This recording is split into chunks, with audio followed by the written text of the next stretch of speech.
Hey everyone, I just wanted to talk briefly about the Royal Transfer Tray. I know a few people still have some questions about it. So here you can see I have the Royal Transfer Tray template open. We do now have a template for Swift. So we have templates for Bartender, Swift, and Photoshop. And the template works along with the Royal Transfer Tray to make sure your images match up when you're making royal icing transfers.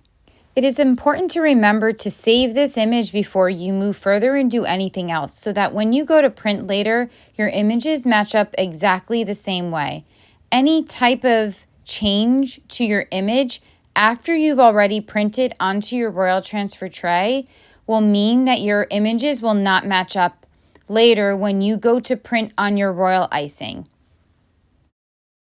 So here I'm just opening my properties, and these are the settings that I have when I'm first printing directly onto the Royal Transfer Tray. Just be sure to put Edit into manual mode before you print. And here you can see that even with the lower saturation, you can still make out your images very nicely. Next, you want to take one food safe sheet and place it directly onto your Royal Transfer Tray and keep it in place with the magnetic frame.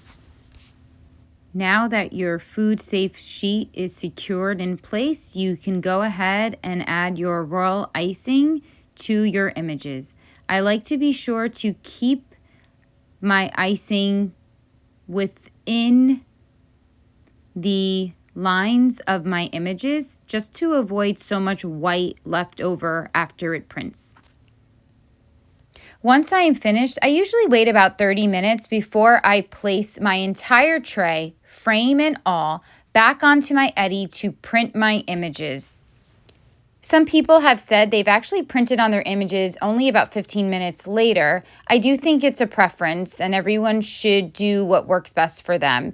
You actually also have the option of switching off your food safe sheets and putting another one on to create the same images and multiple images from the same tray. It is important to remember that before you print onto your icing that you go back and change your settings. Because if you remember, when we first print onto the Royal Transfer Tray, we change our settings and drop our saturation down. But whatever you want to change your settings to is completely up to you. So here are just some samples of what I was able to create with my Royal Transfer Tray. I used my royal icing transfers to create these cute little gingerbread house kits. These kits were a huge hit with kids and adults at the family Christmas party. Everyone loved how easy it was for kids to work on these on their own and how quickly they dried.